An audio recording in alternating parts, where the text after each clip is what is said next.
और कॉफ़ी के बारे में, अभी हम कॉफ़ी पी भी रहे थे वैसे।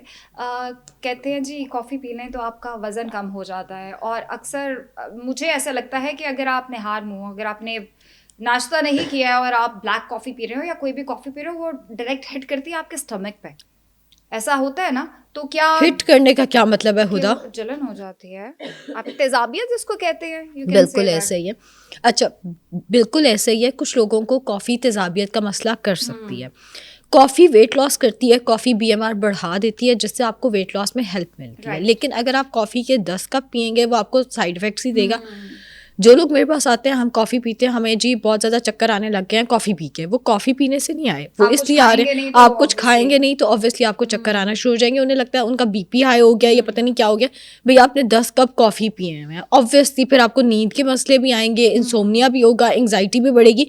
अगर आप दिन में 2 से 3 कप ब्लैक कॉफ़ी पीते हैं, वो आपको वेट लॉस में डेफिनेटली हेल्प कर सकता है, बिकॉज वो एक तो आपकी हंगर सप्रेस कर देता है, दूसरा ये कि वो आपके बीएमआर को बढ़ा देता है, आपका हार्ट रेट थोड़ा सा बढ़ जाता है, जिसकी वजह से हम इनकरेज करते हैं कि जिम जाने से बिल्कुल पहले आप ब्लैक कॉफ़ी पी के जाया करें, एम्प्टी स्टमक। अब हम कॉफ़ी की बात कर लेते हैं। हुदा, हम लोग भी सीख ही रहे होते हैं आज से। अगर आप मेरी 2-3 साल पहले की वीडियोस देखें तो मैं कहती थी कि आप कॉफ़ी खाली पेट मत पिएं, ये एसिडिटी करती है। बट रिसेंटली मैंने पढ़ा है कि जब आप सो कर उठते हैं, आपके स्टमक में इतना ज़्यादा एसिड नहीं होता। अनफॉर्चुनेटली हमें जो किताबें पढ़ाई जाती हैं डाइटिशियंस को, उसमें लिखा होता है एम्प्टी स्टमक कैफीन का इस्तेमाल ना करें, तो हमने वही पढ़ा है, हम वही आगे बता देते हैं। बट रिसर्चेस अगर आप पढ़ें, वो ये कहती हैं कि सुबह उठें तो आपके स्टमक में इतना एसिड ही नहीं है। अगर आप ब्लैक कॉफ़ी, ग्रीन टी या चाय निहार मुँह ले लेते हैं तो वो आपको कोई मसला नहीं करेगी, अनटिल और अनलेस आप एसिडिटी के पेशेंट हैं। अगर आपको वैसे एसिडिटी, अब मुझे एसिडिटी नहीं है, मैं उठ के ब्लैक कॉफ़ी पीऊँगी, मुझे कुछ नहीं होगा।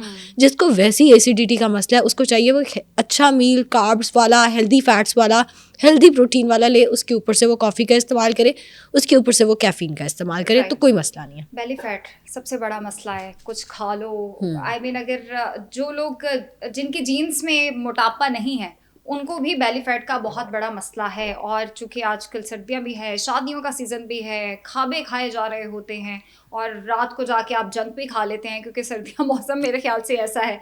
तो बेली फैट को कम कैसे किया जाए और किन चीज़ों से अवॉइड किया जाए?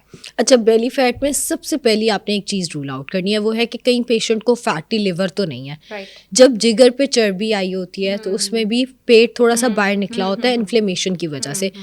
पूरा पेशेंट बिल्कुल ठीक है, बट पॉट शेप बेली है, मटका पड़ा हुआ है जिस्म के ऊपर, पेट के ऊपर, वो ऐसा लग रहा होता है कि बियर बेली, जिसको अंग्रेज कहते हैं, जो बियर पीने से पेट निकल आता है, या जिसको पॉट शेप बॉडी कहते हैं, वो हो जाती है। अब उसमें आपने फैटी लिवर रूल आउट करना है। अगर वो भी आपका ठीक है तो फिर आपने डाइजेशन के प्रॉब्लम्स को रूल आउट करना है। अगर आप सुबह सोकर उठते हैं और आपका पेट बिल्कुल फ्लैट है, लेकिन शाम तक आपका पेट बहुत बाहर निकल आता है कि आपको बेल्ट अपनी खोलनी पड़ती है, या आप अनकंफर्टेबल फील करते हैं, उस केस में आपको अपनी डाइजेशन के प्रॉब्लम्स को रूल आउट करना है। फिर आपको डाइजेशन, क्योंकि रातों रात तो नहीं फैट बन जाता ना, सुबह फैट नहीं होता, रात को फैट हो जाता है, वो फैट नहीं है, वो आपके डाइजेशन का इशू कोई ना कोई चल रहा है। हाँ, थोड़ी बहुत ब्लोटिंग हर एक को हो जाती है। अब थोड़ी बहुत ब्लोटिंग से मुराद है थोड़ा बहुत अगर आपका पेट बाहर निकल आया, दैट इज क्वाइट नॉर्मल पूरे दिन में। लेकिन इतना नहीं होना चाहिए कि आपके कपड़ों की मेजरमेंट ही बदलना शुरू हो जाए, सुबह और कपड़े पूरे आ रहे हैं तो रात में ट्राउजर, वो वाली चीज़ नहीं होनी चाहिए। फिर जो हम लोग बहुत ज़्यादा बैठे रहते हैं, उसकी वजह से भी बेली फैट, जैसे सॉफ्टवेयर इंजीनियर्स जो लोग कॉल सेंटर में काम करते हैं, बिल्कुल आप, मेरा काम भी पूरा दिन कुर्सी पे बैठ के डाइट प्लान लिखना, हमारे केस में थोड़ी बहुत फिजिकल एक्टिविटी होनी चाहिए। अगर आप पूरा दिन एक कुर्सी पे बैठे रहेंगे तो फिर भी बेली फैट का मसला, एंड उसके साथ साथ मेटाबॉलिक सिंड्रोम, जिसमें डायबिटीज़, ब्लड प्रेशर, आपके हार्ट के इश्यूज जो हैं वो शुरू हो सकते हैं। राइट। अच्छा, कुछ लोग सर्जरीज करवा लेते हैं, यहाँ पे फैट है, करवा लेते हैं। बेली फैट की भी अभी चूंकि हम बात कर रहे थे, तो लिपोस्कोपी आई गेस कहते हैं, लाइपोसक्शन। हाँ लाइपोसेक्शन, वो करवा लेते हैं। कितना इफेक्टिव मुझे लगता है, चलें आपने एक चीज़ को उतरवा ही लिया है, वो तो ठीक आपको इफेक्ट कर जाएगी, लेकिन हेल्थ के कितने ज़्यादा उसके बाद इश्यूज आ जाते हैं, और उनको फिर कवर अप कैसे करना चाहिए, और नुकसानदेह तो होता है ऑब्वियसली। अच्छा, लाइपोसक्शन के कोई साइड इफेक्ट्स मैंने अपनी लाइफ में नहीं देखे। Okay. अगेन, अब मैं चाहूँ, मैं कहूँ नहीं आप प्लीज़ लाइपोसक्शन ना कराएं, मुझसे डाइट प्लान लें उसके, नहीं, लाइपोसक्शन के कोई साइड इफेक्ट्स नहीं है। बल्कि मैं एक वाकया सुनाना चाहूँगी यहाँ पे। आज से कोई 3 साल पहले मेरे पास एक पेशेंट को लेकर आया गया और रेफरेंस से वो पेशेंट आया था। उस पेशेंट की स्टोरी ये थी कि वो रिक्शा ड्राइवर है, फैसलाबाद से उसको लेकर आए हैं, उसका 160 किलो वजन है। अब वेट इतना ज़्यादा हो गया कि वो कुछ नहीं कर पा रहा। 4 उसकी बेटियां हैं जो कि अभी छोटी हैं, जिनको उसने कमा के खिलाना भी है, और वो बेचारा बेड पे आ गया अपने मोटापे की वजह से। ज़ाहिर आप गरीब बंदे को ब्लेम नहीं कर सकते। मैं एक बात कहती हूँ, अंबानी का बेटा अगर पतला नहीं हो सका तो गरीब बंदे के पास तो लिमिटेड रिसोर्सेज हैं। अच्छा, अब उसमें मेरे पास ये ऑप्शन थी कि मैं आहिस्ता आहिस्ता उसका वेट कम कराऊं, जिसपे उसको हर महीने फैसलाबाद से मेरे पास आना पड़े।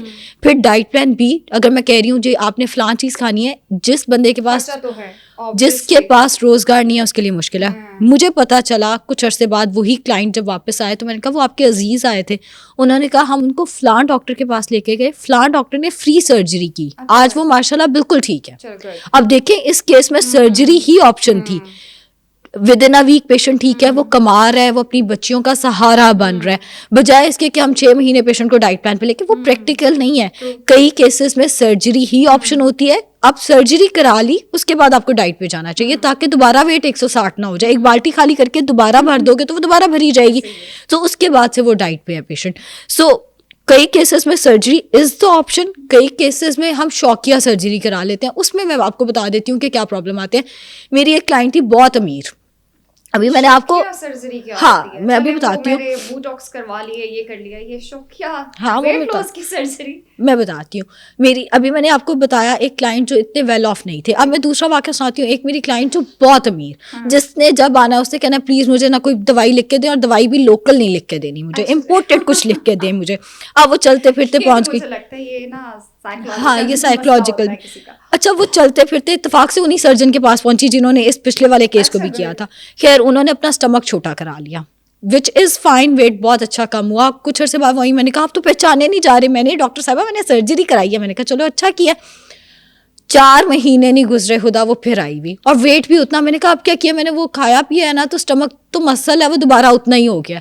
आप देखो, आप आधे को तो आधा नहीं ना कर सकते। आपने पहले अपना स्टमक आधा कराया, अब आप आधे को तो आधा नहीं कराओगे। पूरी उम्र के लिए आपने चीज़ भी अपनी डैमेज कर ली और उसके बाद आप उसको मैनेज भी नहीं कर सके।